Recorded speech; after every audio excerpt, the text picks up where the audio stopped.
Thanks giving, मतलब कि धन्यवाद देना। तो बचपन से हम लोग सुनते आ रहे हैं कि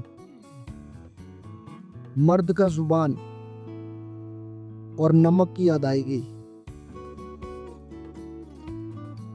इसका बहुत मोल है जिंदगी में। तो इन दोनों चीज के लिए मैं धन्यवाद देना चाहूँगा हर एक उस शख्स को, हर एक उस इंसान को जो कभी मेरी जिंदगी में थे, हैं और भविष्य में रहेंगे। और इस धन्यवाद में सबसे ज्यादा योगदान मैं समझता हूँ कि जब आप किसी का पेट भरते हैं। मुझे बचपन में ना बहुत भूख लगती थी, बहुत। मैं हॉस्टल में रहा हूँ, रहना नहीं चाहता था। हमेशा जाते हुए बहुत रोना आता था, बहुत रोता था मैं। माँ खाना पैक कर रही है या सामान पैक कर रही है और अपने अपने जोन में है लोग। जैसे माँ किचन में है, मैं इधर हूँ और भावना बह रही है। मतलब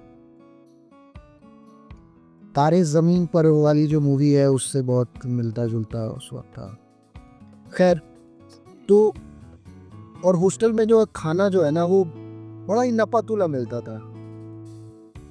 एक तो स्वाद नहीं, स्वाद तो खैर चलो, पेट भी नहीं भरता था यार। बहुत कम कम मिलता था खाना और मांगने में भी शर्म आती थी। और इस तरह का भी होता था कि इंसान भरपेट ना खाए, मतलब मांग भी ना पाए। तो उस टाइम पे मेरे हॉस्टल में एक राबड़ी दीदी हुआ करती थी, वो अभी भी हैं। मैंने उनसे डायरेक्ट बात तो नहीं की है, लेकिन मैंने पता करा। जब भी पुराने दोस्तों से बातचीत होती है तो मैं पूछता हूँ राबड़ी दीदी हैं वहाँ, कैसी हैं? तो पता चला कि वो ठीक है। तो राबड़ी दीदी, बहुत जल्दी मिलूंगा मैं आपसे। तो वो ना किचन में हमेशा एक रेडीमेड बना रहता था टीन के ऐसे डब्बे में, जिसको गुलगुला कहते थे, जो हल्का सा मीठा टाइप का होता था और इतने बड़े बड़े होते थे वो। तो मुझे बड़ी भूख लगती थी, तो पहले मैं मांगता था, राबड़ी दीदी बहुत भूख लगी है, तो मेरे को देती थी कि ये ले गुलगुला ले ले। हॉस्टल में बाकियों से बचा के भी मुझे मतलब वो देती थी मुझे। फिर क्या है कि थोड़ी सी हिम्मत भी बढ़ती गई, थोड़ा लगाव भी बढ़ता गया। थोड़ा लगा कि ठीक है, राबड़ी दीदी तो डांटेगी नहीं। फिर उसके बाद मैं जाके वहीं खड़ा होने लगा, खुद से निकालने के चक्कर में। एक दो बार निकाल भी लिया इधर उधर देख के कि राबड़ी दीदी नहीं है ना। तो उन्होंने हंसते हुए बोला कि अरे अब तू पूछता भी नहीं। तो मैंने बोला अरे मेरे को शर्म आती है वक्त। तो बोली कोई बात नहीं। अगली बार से क्या हुआ कि वो भी मुझे नज़रअंदाज करने लगी कि अगर मैं हूँ, मैं निकाल रहा हूँ तो वो गुलगुला मुझे हमेशा से याद है और रहेगा भी। क्योंकि मैंने बोला ना आपको कि हमारे बचपन में मर्द की जुबान और नमक की अदायगी।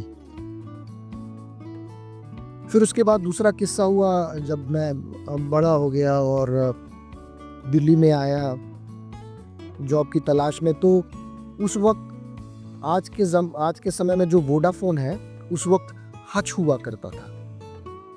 तो हच में मेरा इंटरव्यू हुआ, उसमें मैं सेलेक्ट हो गया और ट्रेनिंग पीरियड ही मान लो जो चल रही थी। तो उस वक्त वो भी जो है खाने की वो मनपसंद चीज़ जो है ना, उस पे खर्च करने के पैसे नहीं थे। तो उस ग्रुप में एक लड़का था, उसका नाम मैं भूल गया हूँ बट उसका हुलिया मैं बता रहा हूँ। और इसलिए बता रहा हूँ ये चाहते हुए, और ये मैं मैनिफेस्ट कर रहा हूँ कि ये वीडियो उस लड़के तक पहुँचे। तो उसकी जो पर्सनालिटी थी वो समझो कुछ ऐसा ही, क्या बोलूँ, मन में आ रहा है जैसे हो सकता है मल्होत्रा हो सरनेम। उसके बाल ऐसे सुनील शेट्टी के जो स्टार्टिंग में थे बलवान में, जैसे घुंघरेले टाइप के, पीछे थोड़े लंबे टाइप के, स्मार्ट सा लड़का। और दिल्ली में उस टाइम पे कल्चर था, लोग ना सॉक्स पहनते थे स्लीपर्स के साथ, वो स्ट्रैप वाली जो होती है ना, जिसको हमारे समय में एक ब्रांड होता था किट्टो, तो हम बहुत किट्टो किट्टो करते थे और हर लड़का चाहता था कि उसके पास ना एक किट्टो की वो स्लीपर रहे, फ्लिप फ्लॉप, फिट फ्लॉप जो भी आप कहते हो उसको। तो भाई तुमने बहुत अपना टिफ़िन खिलाया और मेरी डाइट तो बहुत हुआ करती थी। बहुत लोग लंच बहुत कम करते हैं, 2-2 पराठा ही लाते हैं, 3-3 या 4-4 मैक्सिमम, छोटे-छोटे कम खाते हैं। मेरी डाइट बहुत थी। अब तो मैं भी कई बार दिन में 1 ही बार खा के रह जाता हूँ या 2 बार, तीसरी बार हो नहीं पाता। पर एक समय था जो बड़ी भूख लगती थी। तो मेरे दोस्त, मैंने तुम्हारा बहुत टिफ़िन खाया है और मैं चाहता हूँ कि ये वीडियो तुम्हारे तक पहुँचे और प्लीज़ किसी तरह तुम मुझसे संपर्क करो, कॉन्टैक्ट करो।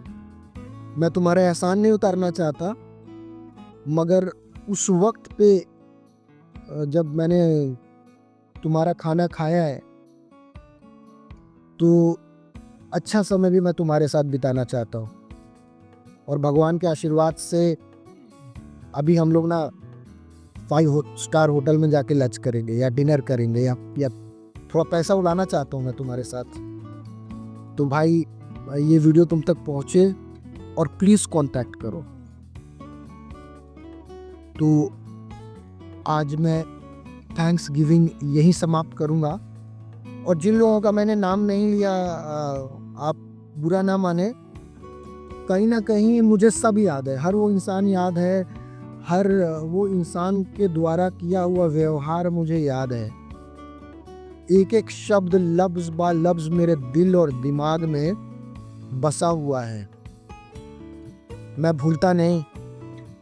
मैं अमिताभ बच्चन के फिल्मों को देखकर बड़ा हुआ हूँ और उनकी डायलॉग की तरह की मुझे सब कुछ याद है और मैं कुछ भूला नहीं।